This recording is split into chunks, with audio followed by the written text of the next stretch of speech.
May pag-asa bang makarating ka sa iyong paroroonan at gustong puntahan kung hindi mo naman alam kung ano ang iyong pinagmulan?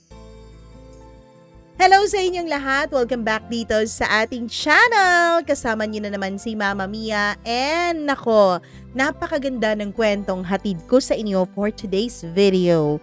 Talagang nakakaantig ng puso, nakakaantig ng damdamin at mapapasabi ka talagang meron pala talagang mga ganong klasing tao sa mundo ano. Pero malalaman mo rin na hindi lahat ng iyong mga pinagmulan magiging basihan para sa iyong kinabukasan. Eto na at huwag na nating patagalin. I know you are all excited. Kaya eto na po ang ating tampok na kwento for today's video dito lamang sa inyong paboritong programa, ang Dear Mama Mia.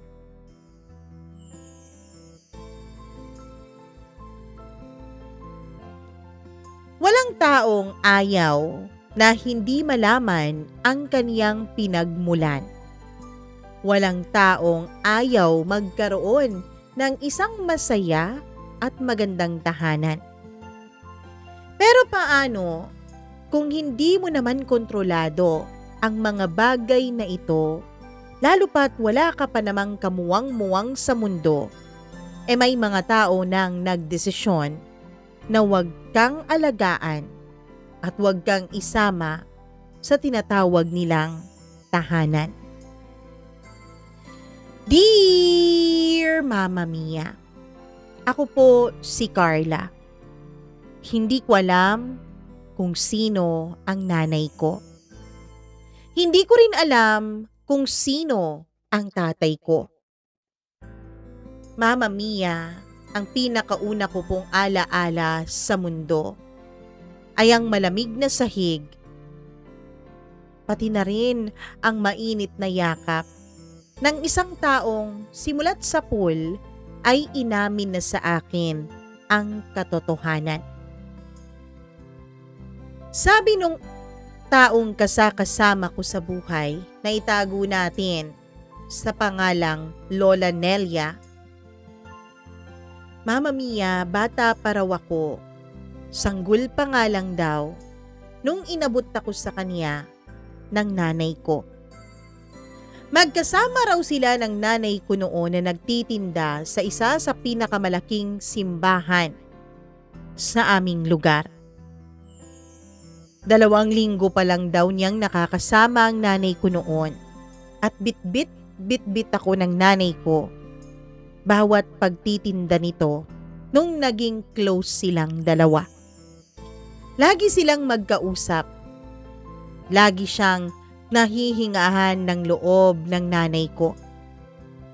Ang sabi ng Lola Nelia, ang nanay ko raw ay nabuntis ng isang lalaking may asawa. Hindi raw alam noon ng nanay ko na may asawa pala ang boyfriend niya. Naniwala daw siya na mahal siya nito. At dahil ulilang lubos ang nanay ko, ay nagtiwala siya agad dun sa lalaking nagbigay sa kanya ng pagmamahal. Kaya naman kapalit ng pagmamahal nung lalaking yon ay binigay niya rin ang kanyang sarili ng paulit-ulit dito. Hanggang sa nabuntis na nga yung nanay ko. At yung nabuntis siya ay dun na inamin sa kanya nung tatay ko na may asawa at pamilya raw ito. At hindi raw niya kayang panindigan ako. Mama Mia, ang sabi pa ng Lola Nelia ko, ilang beses daw sinubukan ng nanay ko na ipalaglag ako. Kaya lang, hindi po yata nakatadhana na mawala ako sa mundo.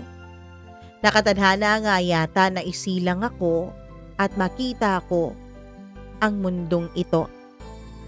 Dahil kahit ano nang ininom ng nanay, nabuo at nabuhay pa rin ako sa kanyang sinapupunan hanggang sa dumating na nga ang araw na ako ay kanyang ipinanganak. Doon na raw nagsimulang magkandaletse-letse ang buhay ng nanay ko nung ipinanganak ako.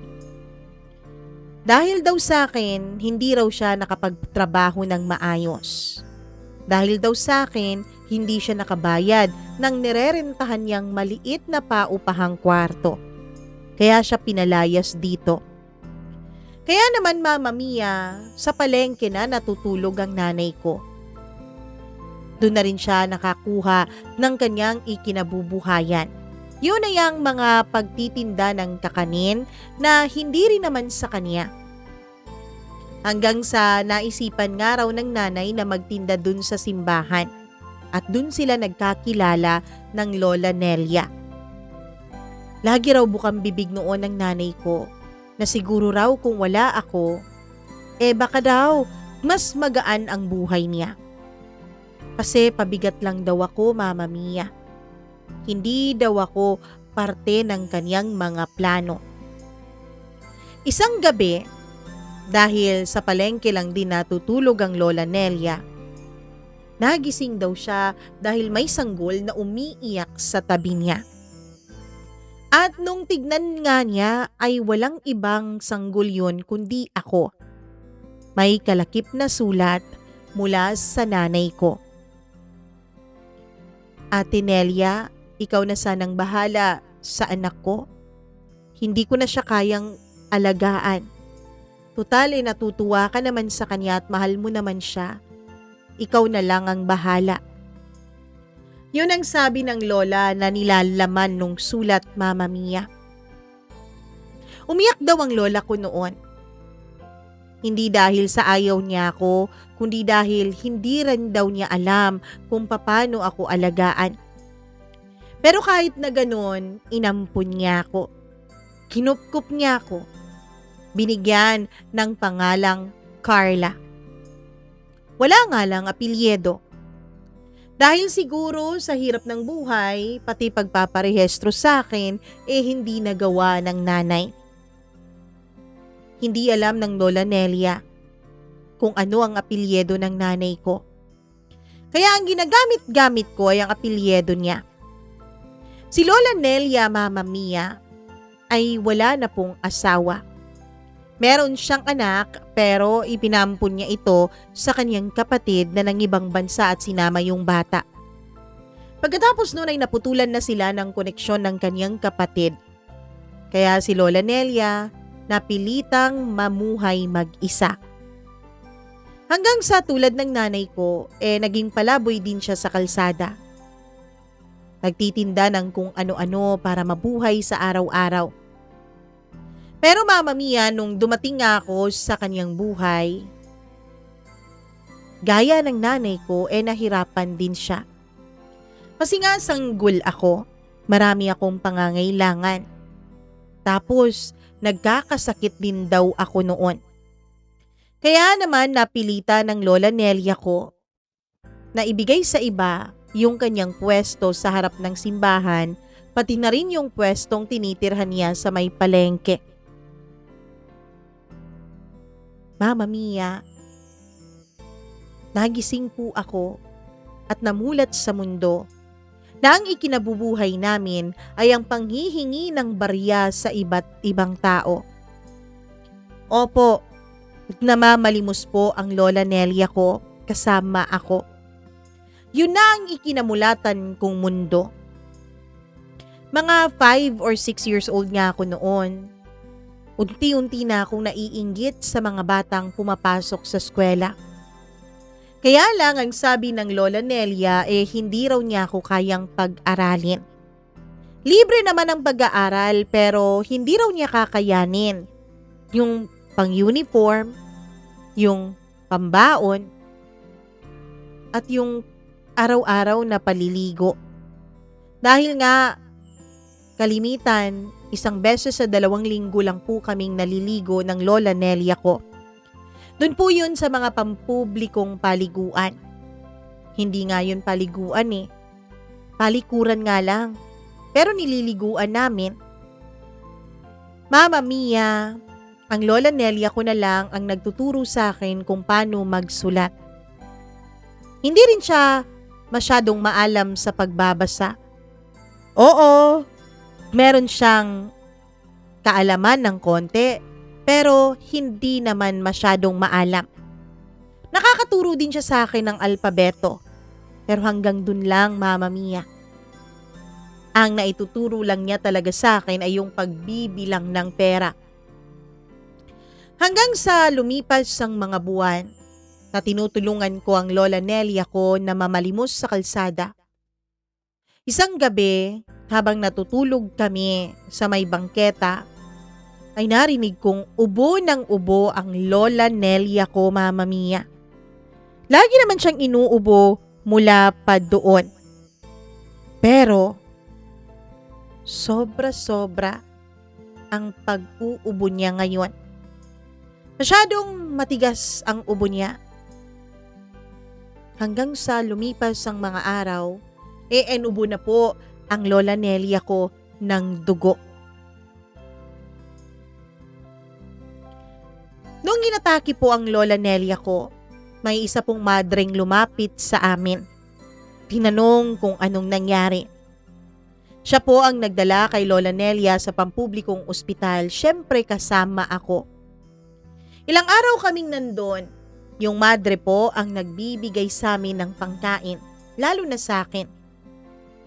Hanggang nung nakalabas na ng ospital ang Lola Nelia, dun na sinabi niya sa akin na kailangan kong sumama kay sister o nung madre.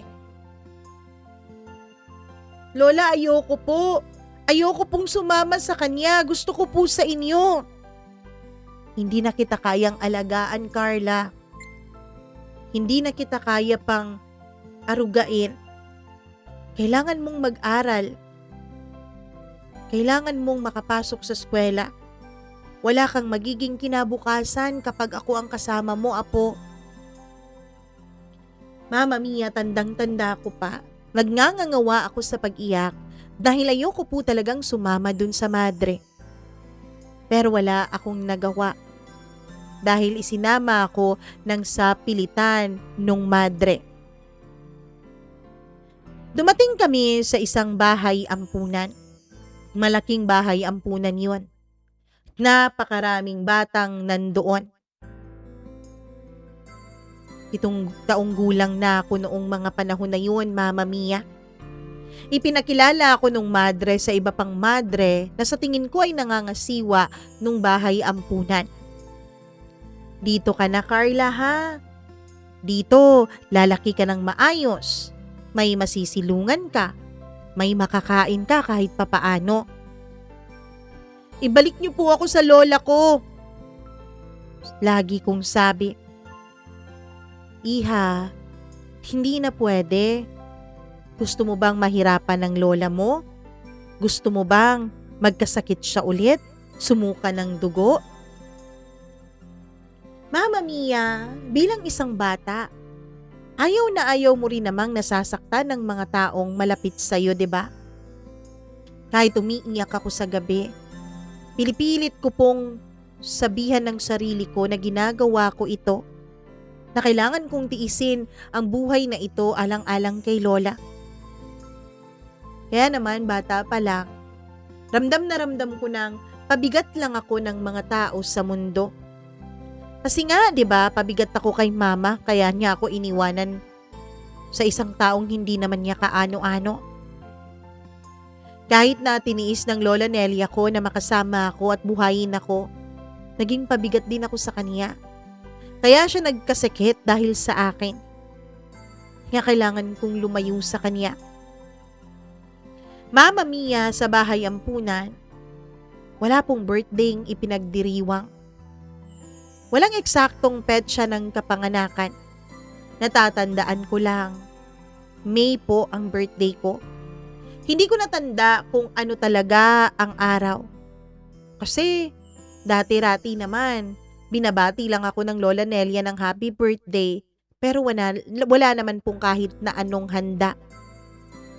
Ang alam lang namin sa ampunan ay nabubuhay kami at sapat na yun para sa amin. Sa bahay ampunan, Mama Mia, natutunan ko pong huwag umiyak ng malakas. Kasi kapag umiiyak ka, 2 bagay lang ang posibleng mangyari. Walang lalapit sa'yo o may sisigaw sa'yo na mas matanda para patahimikin ka. Natutunan kong lunukin ang iyak ko ng tahimik, mag-isa. Sa amin, Mama Mia, may mangilan-ngilan pong nakakaswerte, mangilan-ngilan na nakakahanap ng pamilya. O yun bang naaampon? Pero karamihan sa amin ay hindi naman po naaampon. Lalo na ang mga katulad ko na malalaki na, yung alam na hindi namin totoong magulang yung kukuha sa amin. Kaya natutunan kong lunukin lagi ang emosyon ko, maging tahimik at maging mag-isa. Tuwing gabi, lagi akong nakahiga sa manipis na kutsyon, nakatitig sa kisame. Iniisip, Mama Mia, kung ano na kayang nangyari kay Lola Nelia. Kung ano na kayang nangyari sa mama ko. O kung sino kaya ang tunay na papa ko. Hinahanap kaya nila ako, lalo na ng mama at papa ko.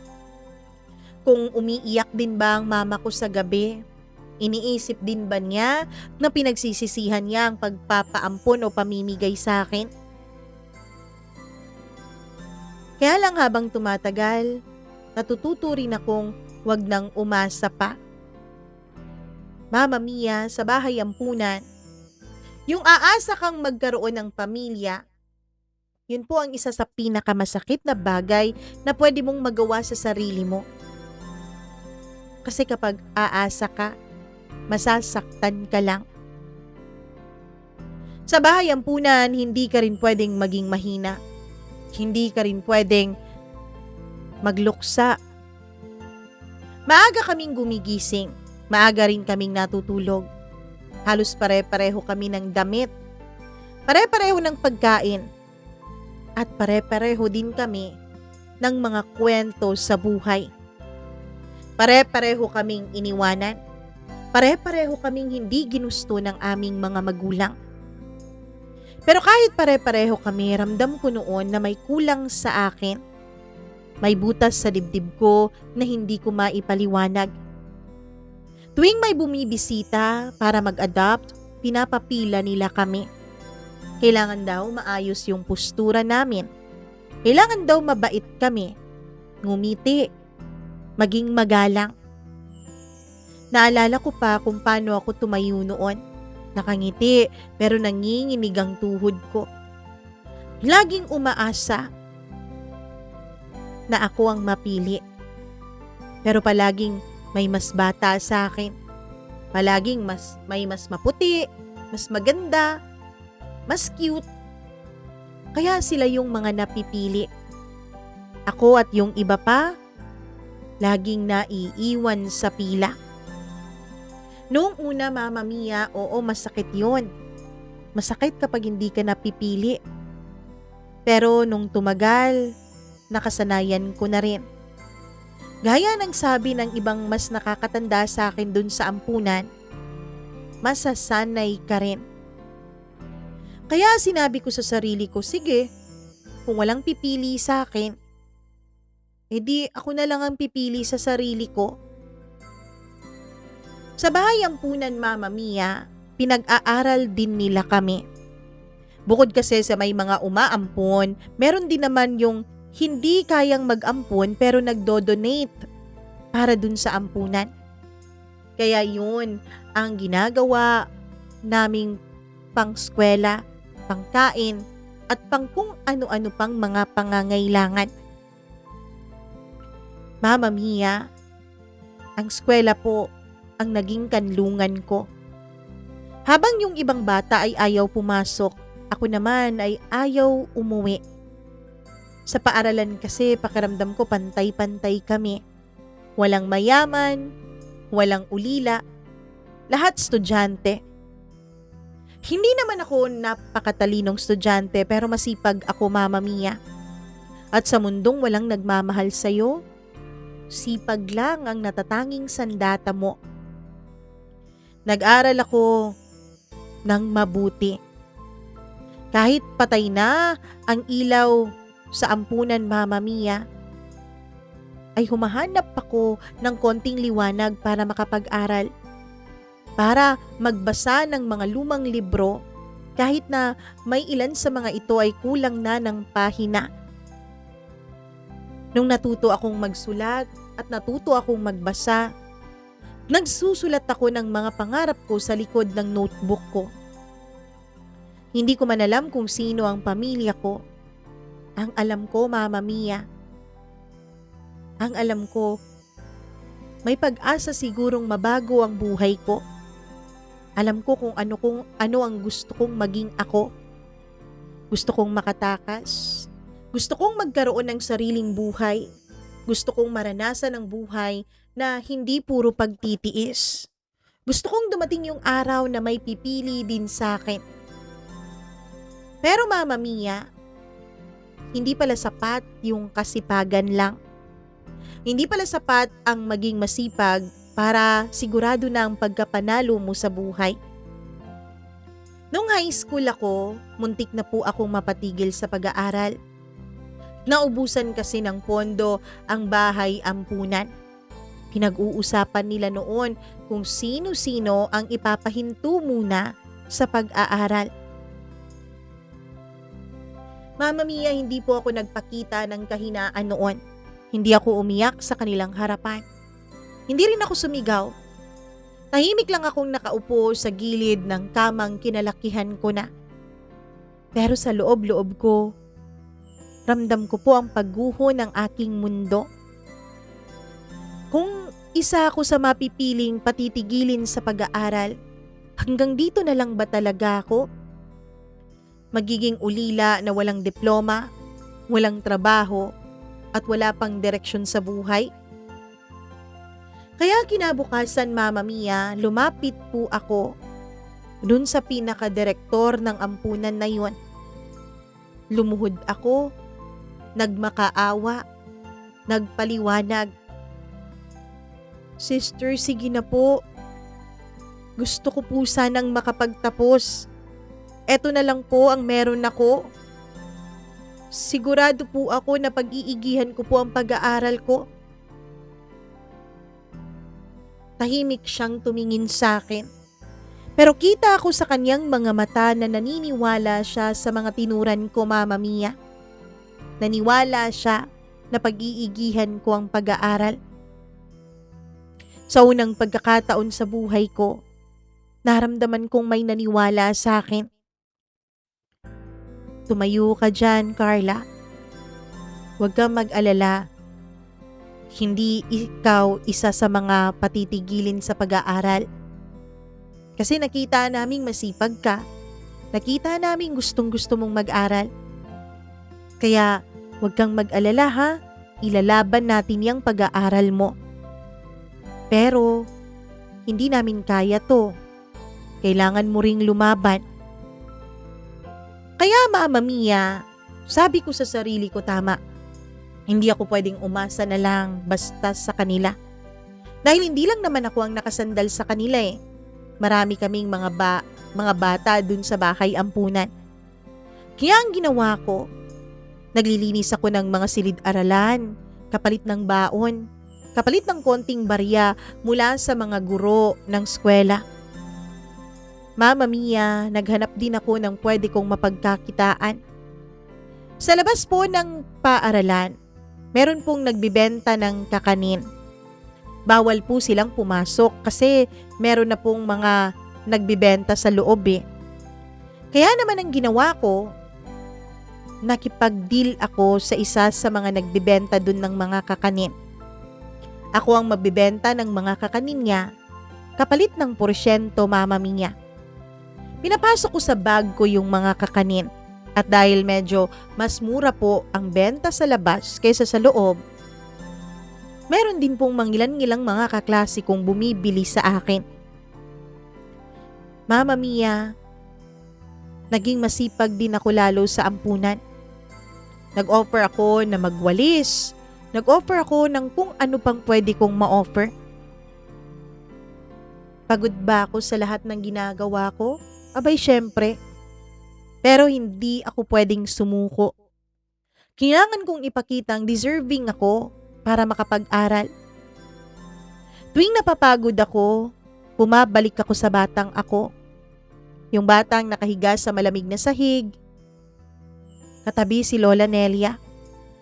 Umiiyak ng tahimik. Mama Mia, alam niyo ba kung anong mas nakakapagpatibay sa akin? Sa pagtupad ng mga pangarap ko? Ayun ay nung pagkatapos ko ng 4 na taon dun sa ampunan. Nabalitaan ko pong tuluyan nang pumanaw sa sakit na TB o tuberculosis si Lola Nelia. Huli na nga nung nabalitaan ko Tapos na siyang mailibing. Yun ang isa sa pinakamasakit na bahagi ng buhay ko. Inisip ko pa naman noon na kapag nagkaroon na ako ng trabaho, kapag naging maayos na ang buhay ko, babalikan ko si Lola Nelia. Kasi kahit alam kong hindi niya ako kaano-ano ay minahal niya ako. Kaya inisip ko na babawian ko siya sa lahat ng sakripisyong ginawa niya para sa akin. Pero hindi ko na pala magagawa yon kasi wala na si Lola Nelia. Patay na siya. Pero hindi pa rin pwedeng sumuko. Kailangang maging maayos ang buhay ko.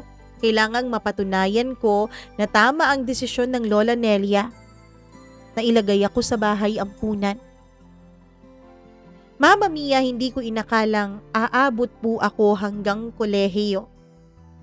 Sa bahay ampunan kasi, bihira po ang mga umaabot doon. Kadalasan, pagkatapos ng high school, diretso trabaho, diretso survive na sa mundo.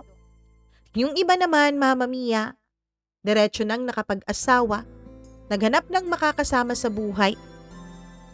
Pero ako, may pangarap ako. At kahit nanginginig ang tuhod ko, sumugal ako, Mama Mia. Hindi naman po kolehiyo agad. Nag-vocational course muna ako dahil yun lang naman ang kaya ng ampunan para sa akin. Pagkatapos ng 2 taon ko sa vocational course ay umalis na rin ako sa ampunan, Mama Mia. At dito na ako nagtrabaho. Nagtrabaho ako sa loob ng 6 na buwan. At nung meron na akong sapat na ipon, nag-enroll ako para makakuha ako ng teaching units. Mama Mia, sa totoo lang, nagdadalawang isip ako noon na mag-enroll Paano kung hindi ko kayanin? Paano kung matitigil lang din naman ako? Di sayang lang ang pinang-enroll ko. Pero naglakas loob ako. Sabi ko kakayanin ko. Nakaya ko nga noon, 'di ba? Ngayon pa kayang matanda na ako? Sa unang araw ko po sa tunay na kolehiyo, Mama Mia, hawak ko ang bag ko na puno ng pag-asa pero kulang naman sa laman. Wala akong allowance na sapat. Wala akong safety net gaya ng iba kong mga kaklase doon. Mas matanda rin ako sa mga kaklase ko, Mama Mia. Siyempre, huli po akong nag-umpisang mag-aral tapos dumaan pa ako sa vocational course. Mama Mia, habang yung mga kaklase ko ay sinusundo ng mga magulang o di kaya'y nagtataksi, ako naman ay naglalakad lang pauwi, bitbit ang pagod at kaba. Kada araw, lagi kong tanong sa sarili ko, kaya pa ba, Carla? Kaya pa ba? May mga araw na 1 beses lang akong kumakain. Hindi dahil nagda-diet ako, kundi dahil yun lang ang kinakaya ng budget ko. Tubig lang ang nagiging pananghalian ko at kape lang ang hapunan ko. Yung kape pang mapait at minsan ay wala pang asukal dahil hindi ko kayang bumili. May mga gabing umiiyak ako sa maliit na banyo ng inuupahan ko pong boarding house, Mama Mia. Naiiyak ako dahil sa sobrang pagod. Naiiyak ako dahil hindi ko alam kung kaya ko pa ba. Nakakapagod po kayang magtrabaho at mag-aral at the same time. Pero pagkatapos kong umiyak, kinabukasan, papasok naman ulit ako sa trabaho. Pagkatapos ng trabaho, maglalakad ulit ako papunta sa eskwelahan. Pagkatapos ng klase, maglalakad ulit ako pauwi sa boarding house. Magpapanggap ulit akong okay kinabukasan. Dahil sa bawat gutom na nararanasan ko, pinapaalala ko sa sarili ko na mas magiging mahirap ang buhay ko kung hindi ko titiisin ngayon ang mga dapat kong harapin. Mama Mia, may mga tao ding darating sa buhay mo na mangangakong tutulungan ka. Pero ang tulong na yon ay hindi naman libre. Ang mga tulong na yon ay laging may kapalit. Isang beses, inalok ako ng part-time job ng isang lalaking mas matanda sa akin. Sabi niya, magaan daw ang trabaho. At malaki raw ang bayad sa akin. Mama Mia, natuwa naman ako. Kasi ibig sabihin nun, makakapag-ipon ako. Makakapagpatuloy ako sa pag-aaral ko. Sa simula, totoo naman. Hanggang sa dumating ang mga tingin na paglagay ko ay hindi na tama. Hanggang sa dumating yung mga salita niya sa akin na may kakaiba ng kahulugan. Isang gabi, Mama Mia, habang nagliligpit ako dahil patapos na ako sa trabaho noon, ay bigla siyang lumapit. Bigla niyang hinawakan ng kamay ko ng may mali siya. Nakakapanindig balahibo. Nakakadiri, Mama Mia. Sobra. Kasi matanda na siya eh. Tapos isa pa, wala naman sa isip ko na gamitin ang katawan ko para lang sa pangarap ko. Kaya umalis ako doon, kahit alam kong mawawalan ako ng malaking kinikita. Umalis ako doon kahit alam kong magugutom na naman ulit ako. Umalis ako dahil mas pinili kong maghirap kesa sa ibenta ang katawan ko, Mama Mia. Siyempre, bumalik na naman ulit ako sa napakahirap na trabaho. Pinagsasabay ko na naman ang pag-aaral at pagtatrabaho. Tagalinis sa umaga, crew sa gabi, at estudyante sa pagitan ng araw at gabi. May mga gabing nakakatulog nga ako sa jeep, Mama Mia. May mga araw na pumapasok ako kahit may lagnat ako o may ubot-sipon ako. May mga araw na bumabagsak ako sa mga quizzes ko sa eskwela.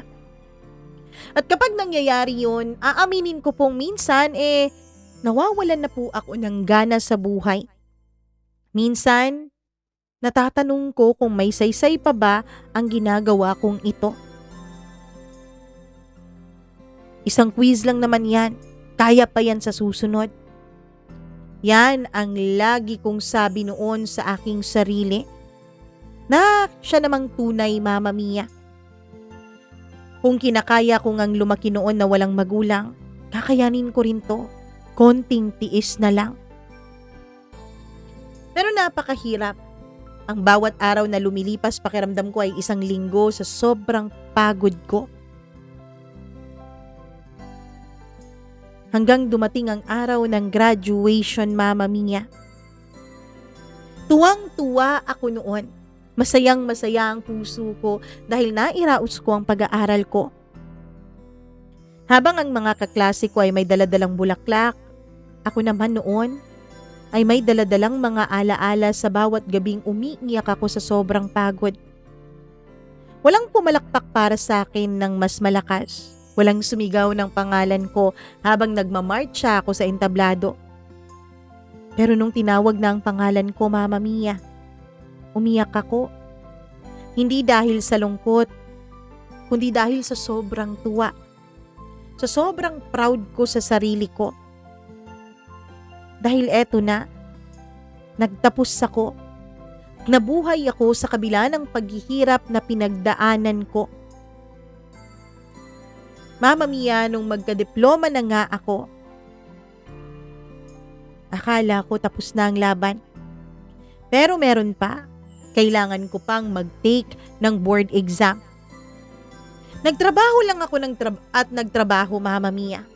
Sariling sikap lang po ang pagre-review ko dahil wala naman po akong pambayad sa mga review centers na ang mamahal naman talaga.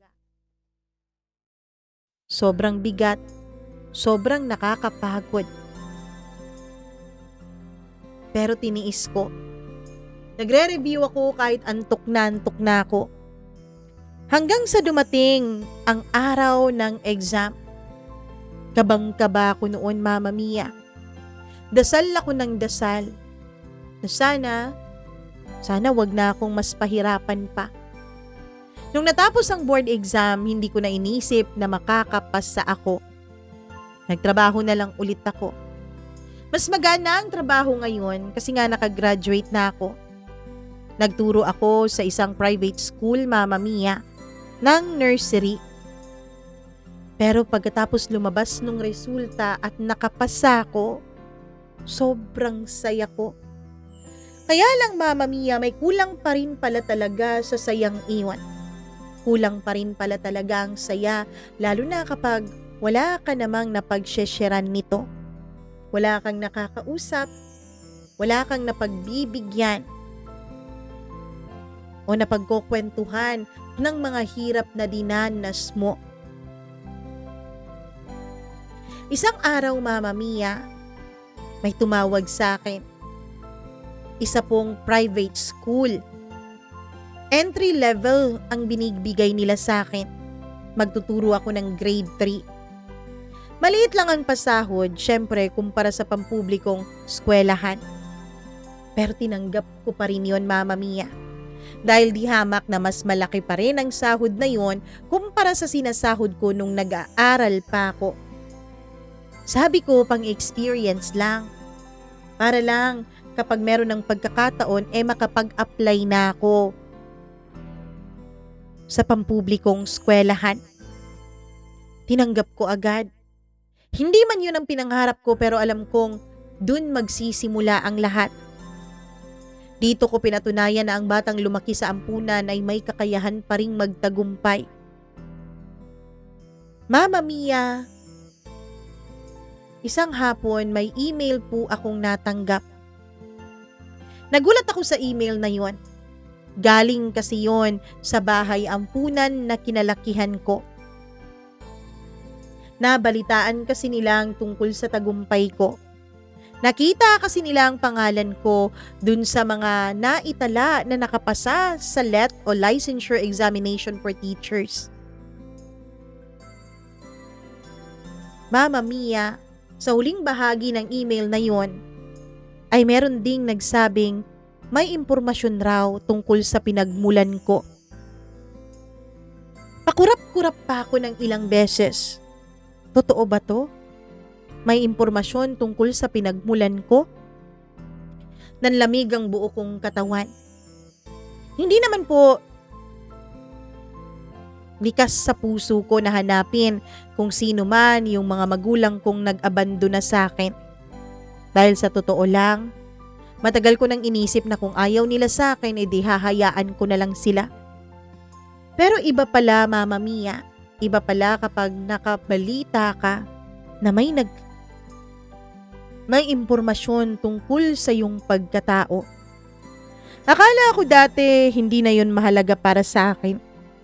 Akala ko dati wala na akong pakialam kung makikita, kung matatagpuan o makakadaupang palad ko pa ang aking nanay at tatay.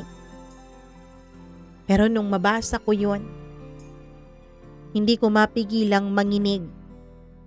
Handa na ba akong malaman ng totoo? Handa na ba akong harapin ang mga taong umabando na sa akin kung sakali mang totoo o legit itong sinasabi nilang impormasyon sa buhay ko? Matagal po akong nakatitig doon sa email.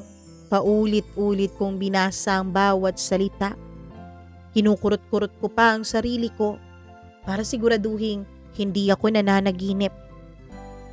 Pero Mama Mia, parang hindi po pumapasok sa isip ko ang kahulugan ng email na yon. Parang bumalik ako sa pagiging bata. Yung batang takot na takot, tahimik at nanginginig. Yung batang umiiyak noon dahil ipinamigay ni Lola Nelia sa isang madre. Gusto kong burahin yung email. Gusto kong magpanggap na hindi ko yun nakita, na hindi ko nabasa ang huling bahagi nito. Pero may isang tanong pa rin na matagal nang naninirahan sa puso ko. Isang tanong na matagal ko na pong binabaliwala. Yung tanong na, pabigat nga ba talaga ako kaya ako iniwanan? At alam kong hindi ako magkakaroon ng kapayapaan kung hindi ko haharapin ang tanong na yon. Mama Mia, sinakto ko na sahod ko nung bumalik ako sa bahay ampunan. Namili ako ng mga konting pasalubong para sa mga batang nandoon at sa mga madring namamahala. Pagdating ko ay nakita kong iba na ang itsura ng ampunan. May pintura na ang mga pader, may bagong gate na rin, mas maayos na ang paligid kung tutuusin. Pero sa loob ko pareho pa rin ng bigat. May mga tanong ng mga inosenteng bata na hindi binigyan ng kasagutan ng mga taong dapat nag-aaruga at nagmamahal sa kanila. Mga tanong na bakit sila iniwanan, mga tanong na bakit sila hindi minamahal katulad ng iba. Habang naglalakad ako sa pasilyo, bumalik ang alaala ng bawat iyak, bawat gabi ng pangungulila ko kay Lola Nelia. Parang naririnig ko pa ang boses ng batang ako na tahimik na humihingi ng yakap.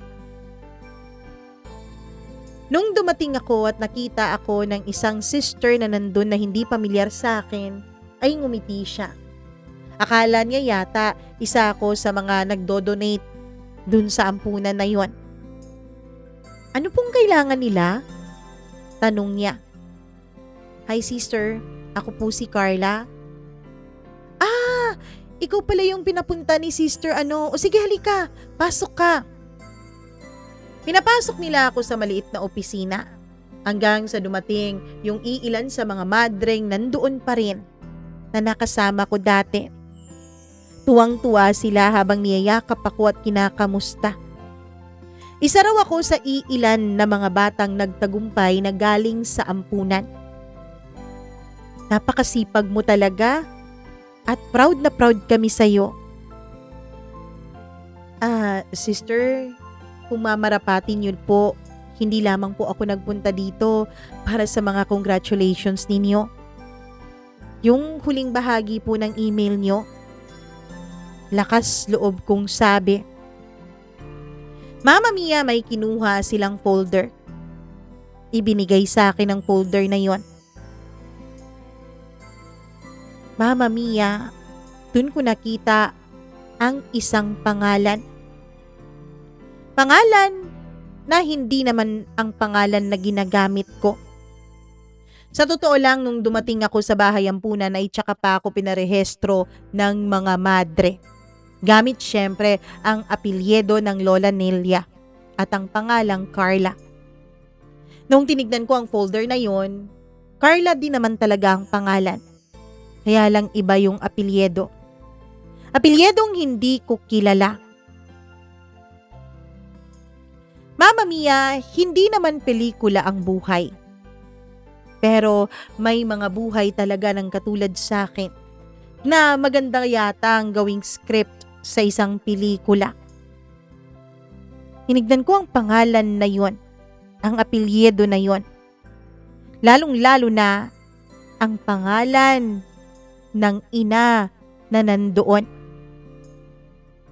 Hindi ko na lang po babanggitin dito yung pangalan at apelyido dahil ayoko na rin pong maungkat pa ang nakaraan na ito. Pero nung mabasa ko yun ay takang-taka akong tumingin kay sister. May pumunta dito. Isang babae. Hinahanap ka at binigayan sa amin. Paano po ninyo nalaman, sister, na ako yung hinahanap niya? Binanggit niya kasi yung pangalan ng Lola Nelia mo. Pati yung apelyido ng Lola Nelia mo. Kung may bata ba raw siyang iniwanan dito.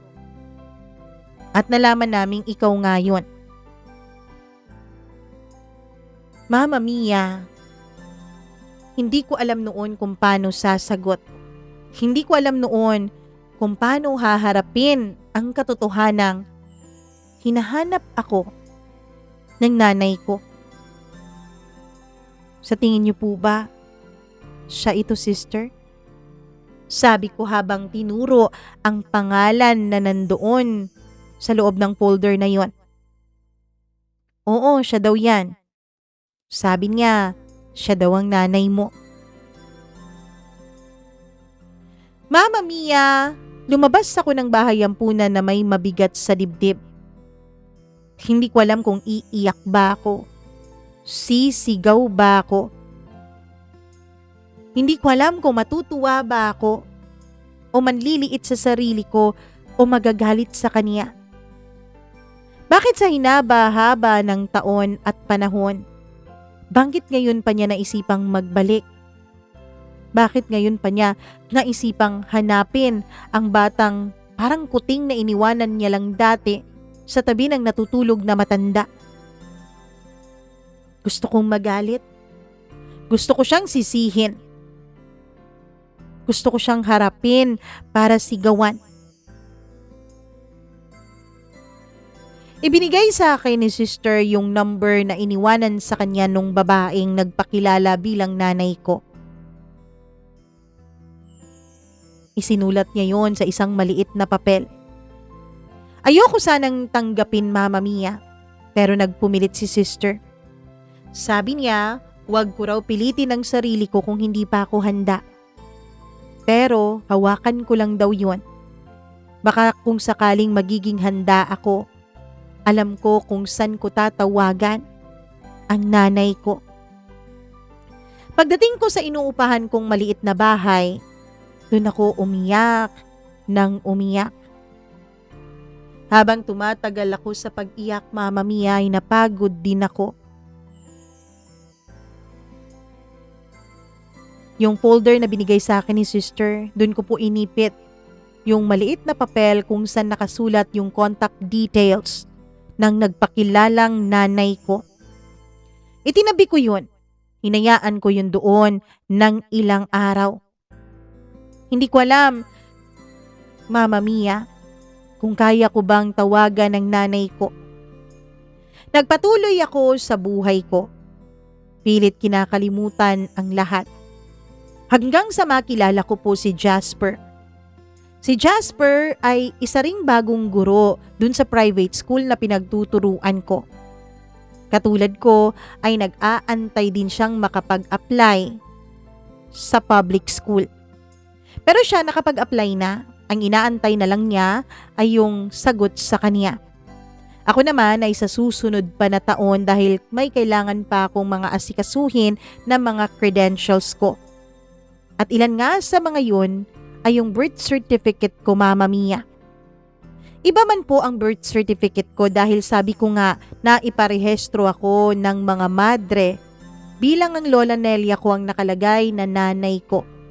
Kaya yun ang ginamit ko dahil yun naman ang ginamit ko buong buhay ko sa aking pag-aaral. Mama Mia, si Jasper ay napakamasayahin. Kabaliktaran ko po siya. Si Jasper ay nagmula sa isang pamilyang masaya, sa isang pamilyang nagmamahalan, sa isang pamilyang kahit kapos nagtutulungan. Inggit na inggit ako noon kay Jasper habang kinukwento niya sa amin ng mga kasamahan niya ang tungkol sa buhay ng pamilya nila na kahit simple ay halata mo namang masaya. Hanggang sa naging magkamabutihan kaming dalawa ni Jasper. Hanggang sa nanligaw siya sa akin. Lumipas ang mga buwan, naging masaya po ako sa piling ni Jasper, Mama Mia. Bukod kasi sa kanya, ay naging kasundo ko rin ang mga kapatid niya, pati na rin ang nanay at tatay niya. Masaya silang kasama. Hindi nila ako hinusgahan sa kabila ng aking karanasan at nakaraan. Bagkus, Mama Mia, ay pinagmamalaki at hinahangaan pa nila ako. Dahil sabi nila naging matatag daw ako sa buhay. Hindi daw ako nagpatalo sa mga pagsubok na pinagdaanan ko. Kaya proud sila sa akin. Tanggap nila ako bilang karelasyon ni Jasper. Lumipas ang ilang mga buwan. Natanggap na si Jasper sa isang pampublikong paaralan, Mama Mia, kaya lumipat na siya doon. Maganda na ang sinasahod niya. Samantalang ako ay nag-uumpisa na rin noon na mag-apply. Ilang buwan lang din ang lumipas ay natanggap ako. Mama Mia, wala nang kasing saya ang puso ko noon. Kasi inoperan na nga ako ng mga magulang ni Jasper na kung gusto ko raw ay magpakasal na daw kaming dalawa para tumira na kami sa iisang bahay lahat. Pero nung nabanggit nila yung kasal, tsaka ko naalala yung folder na itinabi ko na sa kung saan. Pero hindi ko pa rin yun muling binubuksan. Hinanap ko at nakita ko naman pero hindi ko pa rin binubuksan ulit. Kahit na-memorize ko naman sa utak ko yung pangalan ng babaeng nakalagay doon bilang nanay ko, ay hindi ko pa rin yun magawang buksan, Mama Mia. Nung mag-second anniversary na kaming dalawa ni Jasper, ay simpleng dinner lang po ang aming ginawa. Pero ang hindi ko alam ay may pasorpresa pala siyang inihanda kasama ang kaniyang pamilya. Pagkatapos ng dinner ay nanood muna kami ng sine. Pagkatapos nun, sabi niya, ay pupunta daw muna kami sa bahay nila at doon na lang daw muna ako matulog kasi may okasyon daw kinabukasan at anniversary ng kanyang mama at papa. Hindi naman ako tumanggi dahil wala din namang pasok kinabukasan. Pero pagdating ko sa bahay nila, pagbukas ko ng pintuan sa may sala ay biglang umilaw ang buong kapaligiran. At nandun sila. May nakalagay na balloons na nakaspell out ang "Will you marry me?" Paglingon ko sa likuran ko ay nakaluhod na pala si Jasper, Mama Mia. At hinihingi na ang kamay ko. Agad din naman akong umuo dahil pangarap ko naman talaga ito, ang maikasal sa isang taong mahal ako. At bonus pa dahil hindi lang siya ang nagmamahal sa akin kundi maging ang pamilya niya. Tuwang-tuwa ang pamilya niya at halos buong gabi kaming pumarty kahit na kinabukasan ay may inaasikaso pa kaming handaan. Pagkatapos ng handaan, pinagmalaki po ako ng mga magulang ni Jasper sa kanilang buong pamilya. Pagkatapos nung nasa kwarto na kaming dalawa ni Jasper ay napaiyak ako. Ano nangyayari sa'yo, mahal? Bakit ka umiiyak? May umaaway ba sa'yo? Nag-aalalang tanong ni Jasper noon. Wala. Natutuwa lang ako dahil tinanggap ako ng mga magulang mo kahit hindi ko alam ang nakaraan ko.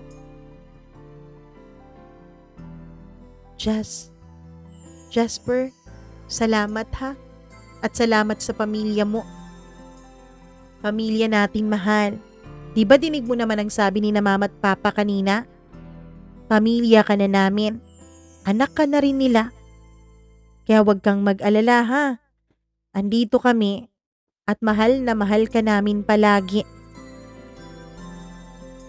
Mama Mia, tuwang-tuwa ako sa mga narinig ko mula sa boyfriend ko, fiancé ko pala.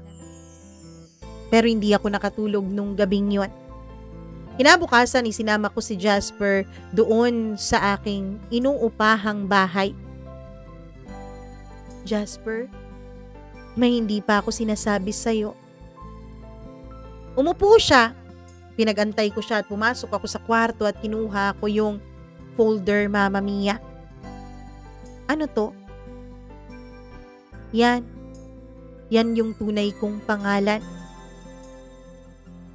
Ano? Ito ang pangalan mo? Oo. At yung isang pangalan dyan, yan yung pangalan ng nanay ko raw. Anong nanay mo raw? Hindi ko alam. Akala ko wala kang alam tungkol sa nakaraan mo. Meron, Jasper. Hindi ko kasi akalain na magtatagal tayo. Hindi ko akalain na seseryosohin mo ko. Kaya hindi ko nasabi sa iyo ang totoo. Pero ito yung katotohanan. May nanay ako. Kaya lang hindi ko pa siya nakikilala. Hindi ko pa rin siya nakakausap. Bakit? Hindi ko alam kung kaya ko. Hindi ko alam kung handa ako. Pero alam kong kailangan kong maging handa. Alam kong kailangan kong kayanin. Lalo pa ngayon, magkakapamilya na tayo. Lalo pa ngayon, magpapakasal na tayo. Mama Mia, dahil doon, naglakas loob akong i-dial yung numerong nakaipit dun sa folder. At isang babae ang sumagot. Yung babaeng nakapangalan dun sa papel, maliban sa pangalan ko. Nagipagkita ako sa kanya, Mama Mia. Kahit ayaw ni Jasper ay sinama ko siya bilang gabay ko at lakas ko ng loob. Mama Mia, nung nagkita kami, napaiyak siya sa harap ko. Humihingi ng tawad. Sa totoo lang, Mama Mia, nagulat ako sa sarili ko. Dahil wala po akong makapanggalit sa kanya sa puso ko. Ganun ata talaga kapag masaya kang totoo sa buhay mo. Hindi ka nakakakapa ng galit o ng kung anumang pait sa puso mo. Ipinaliwanag niya sa akin ang lahat. Totoong hindi sapat na dahilan para sa akin. Pero sino ba ako para husgahan siya, 'di ba? Ngayon ay may sarili na siyang buhay at may sarili na siyang pamilya. Kaya lang, Mama Mia, mula daw nung iwan niya ako kay Lola Nelia ay gabi-gabi daw siyang nananaginip at hinahabol ng kaniyang konsensya. Sinabi niya rin sa akin ang tungkol sa tunay kong ama. Nalaman kong patay na pala ang tunay kong ama, Mama Mia. May mga anak ito pero nasa Amerika na. Napagdesisyonan kong wag nang kausapin yung mga anak niya o yung mga kapatid ko. Napagdesisyonan ko rin na wag nang ipaalam dun sa misis niya na buhay pa hanggang ngayon na nagkaroon ng anak sa ibang babae yung kanyang asawa. Yung nanay ko naman, napagdesisyonan namin na wag nang muling magkita pa. Hindi naman dahil galit ako sa kanya, kundi dahil wala naman kaming kinalaman sa buhay ng isa't isa. Iniri lang naman niya ako. Yun lang ang koneksyon namin at wala nang iba pa. Wala po akong galit. Don't get me wrong. Hindi po ako galit sa nanay ko. Bagkus ay ginawan ko po siya ng pabor. Dahil hindi po alam ng kaniyang asawa at ng kaniyang mga anak na meron siyang anak sa pagkadalaga.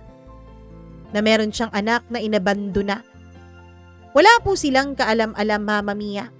Kaya pananatilihin na lang namin na ganon. Pagkatapos naming magkita ng nanay ko ay nagkamay lang kaming dalawa. Hindi kami nagyakap dahil hindi namin kilala ang isa't isa. Pinatawad ko siya right there and then.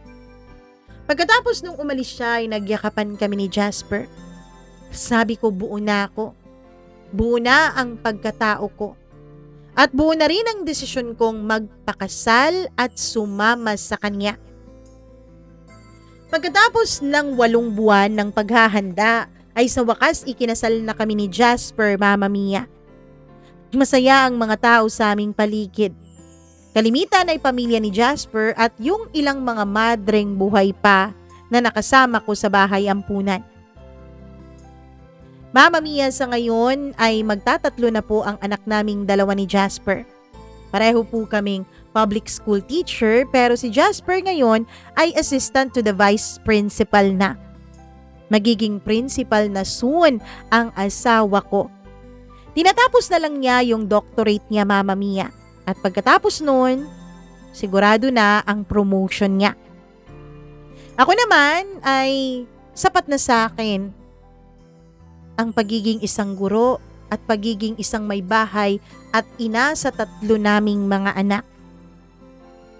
Mama Mia, napatunayan ko po sa sarili ko na hindi mahalaga kung saan ka nanggaling.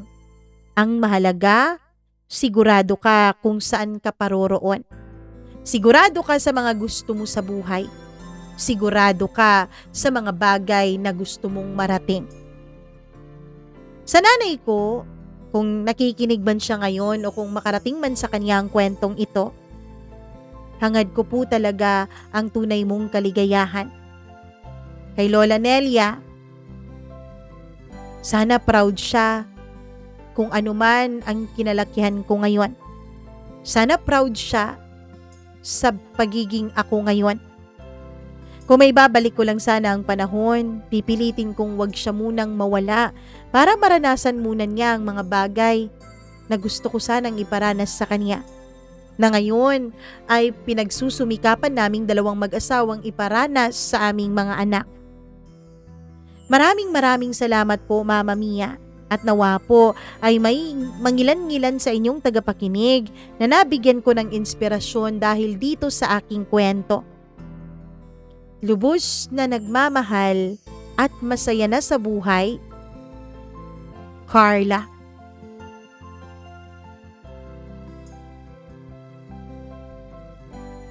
Napaka-inspiring naman ng kwento ni Ate Carla. Naku, ako ay pinagpapawisan na.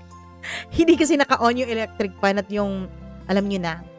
Anyways, maraming salamat Carla sa pagbabahagi mo ng napakaganda naman talagang kwento ng buhay mo at nakakaantig ng puso. Nako, proud na proud kami sa iyo Carla. Napakarami mong bagay na hinarap at pinaghirapan at pinagtiisan pero heto ka ngayon. Masaya ka sa piling ng pamilyang iyong nabuo. Oo, tunay ngang importante na malaman natin ang ating pinagmulan. Tunay ngang importante na alam natin kung ano ba talaga tayo, kung saan ba tayo nanggaling. Pero kapag hindi natin kontrolado ang mga bagay at hindi natin nalalaman kung saan tayo galing at kung kaninong matres ba tayo nagmula,